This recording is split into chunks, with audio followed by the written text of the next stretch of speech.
Assalamualaikum warahmatullahi wabarakatuh. Perkenalkan, nama saya Syifa Syafiyah dari Prodi Hukum Keluarga Islam semester 4 Sekolah Tinggi Islam Darun Najah Jakarta.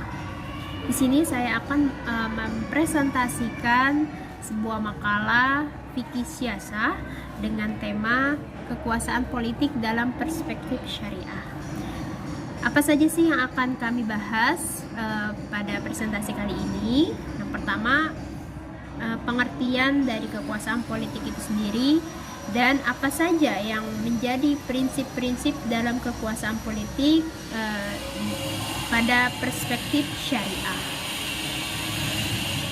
Baik, pengertian kekuasaan politik. Dalam Kamus Besar Bahasa Indonesia, kata kekuasaan diberi arti dengan kuasa, artinya bisa mengurus, memerintah, dan sebagainya. Bisa juga diartikan dengan kemampuan atau kesanggupan dan kekuatan. Sedangkan kata kuasa sendiri diberi arti kemampuan atau kesanggupan kita untuk berbuat sesuatu, atau kekuatan bisa jadi selain benda atau badan. Ya, dan juga bisa berarti kewenangan atas sesuatu atau untuk menentukan atau memerintah, mewakili dan mengurus sesuatu. Nah, kuasa juga bisa berarti orang yang diberi kewenangan untuk mengurus atau orang yang berpengaruh, ya, kesaktian dan sebagainya yang ada pada seseorang karena jabatannya itu sendiri. Sedangkan politik syariah, secara etimologi kata politik itu berasal dari bahasa Yunani yang berarti perkataan polis, ya, yang mempunyai arti kota dan negara kota. Kemudian dari kata polis itu berkembang menjadi kata lain seperti politis yang berarti warga negara dan politikus yang berarti kewarganegaraan atau civis. Dalam bahasa Indonesia, kata politik mempunyai beberapa pengertian. Yang pertama, ilmu pengetahuan mengenai ketatanegaraan atau kenegaraan. Yang kedua, segala urusan dan tindakan seperti kebijakan, siasat, dan sebagainya mengenai pemerintahan negara atau terhadap negara lain, dan kebijakan, cara bertindak dalam menghadapi atau menangani suatu masalah. Dalam sistem politik atau negara yang menyangkut proses menentukan tujuan-tujuan sistem itu dan melaksanakan tujuan-tujuan itu. Nah, sedangkan di dalam kamus politik, ya, secara umum politik itu diartikan sebagai kebijakan yang digunakan dan dipakai dalam setiap urusan dan tindakan. Nah, dalam kosakata bahasa Indonesia terdapat kata siasat yang berasal dari kata bahasa Arab, yakni siasah. Karena itu, kata politik atau siasat sangat luas jangkauannya. Dalam Kamus Besar Bahasa Arab, siasah secara etimologi mempunyai beberapa arti yang berarti mengatur, mengurus, memerintah, memimpin, membuat kebijaksanaan, pemerintahan, dan politik. Sedangkan secara istilah atau terminologi, menurut Ibnu Qayyim memberi arti siasah merupakan suatu perbuatan yang membawa manusia dekat kepada kemaslahatan dan terhindar dari kerusakan walaupun Rasul tidak menetapkannya dan Allah tidak mewahyukannya, baik kepentingan agama, sosial maupun politik. Selanjutnya, prinsip-prinsip kekuasaan politik dalam perspektif Islam.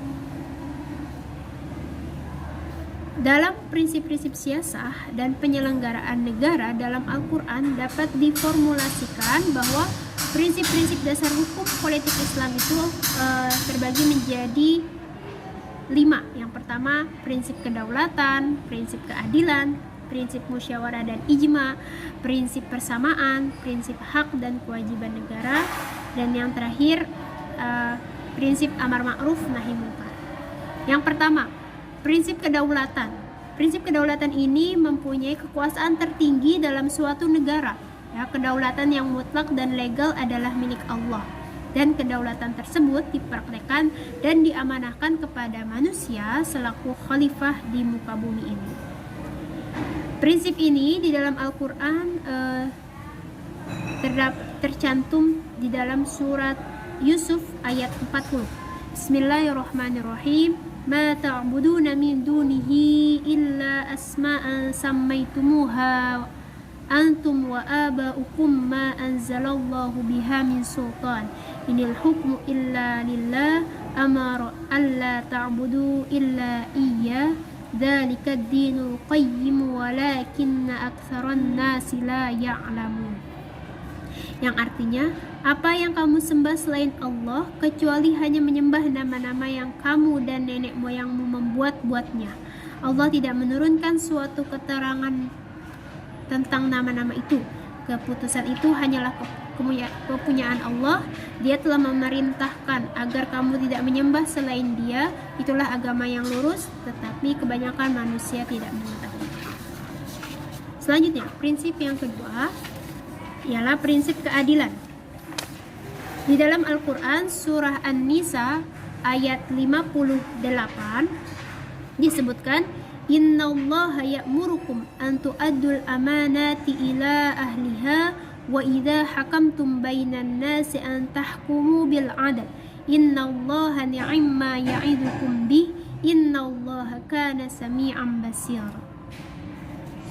Yang artinya sesungguhnya Allah menyuruh kamu menyampaikan amanat kepada yang berhak menerimanya dan menyuruh kamu apabila menetapkan hukum di antara manusia supaya kamu menetapkan dengan adil. Sesungguhnya Allah memberi pengajaran yang sebaik-baiknya kepadamu dan sesungguhnya Allah adalah Maha mendengar lagi Maha melihat. Prinsip keadilan ini adalah suatu kunci utama penyelenggara negara. Keadilan dalam hukum menghendaki setiap warga negara sama kedudukannya di depan hukum. Seperti ketika Rasulullah SAW memulai membangun negara Madinah, beliau memulainya dengan membangun komitmen bersama dengan semua elemen masyarakat yang hidup di Madinah dari berbagai suku dan agama. Yang ketiga, di sini ada prinsip musyawarah dan ijma. Syura dan ijma adalah suatu proses pengambilan keputusan dalam semua urusan kemasyarakatan yang dilakukan melalui konsensus dan konsultasi dengan semua pihak. Kepemimpinan negara dan pemerintahan harus ditegakkan berdasarkan persetujuan rakyat melalui pemilihan secara adil, jujur, dan amanah. Sebuah pemerintahan atau sebuah otoritas yang ditegakkan dengan cara-cara otoriter dan tiran adalah tidak sesuai dengan prinsip Islam. Yang keempat, prinsip persamaan. Prinsip persamaan ini Allah berfirman di dalam Al-Quran surat Al-Hujurat ayat 10. Bismillahirrahmanirrahim. Innamal mu'minuna ikhwatu fa aslihu baina akhawaykum wattaqullaha la'allakum turhamun. Yang artinya, orang-orang yang beriman itu sesungguhnya bersaudara. Sebab itu damaikanlah antara kedua saudaramu itu dan takutlah terhadap Allah supaya kamu mendapatkan rahmat. Yang kelima, prinsip hak dan kewajiban negara dan rakyat. Semua warga negara dijamin hak-hak dasar tertentu.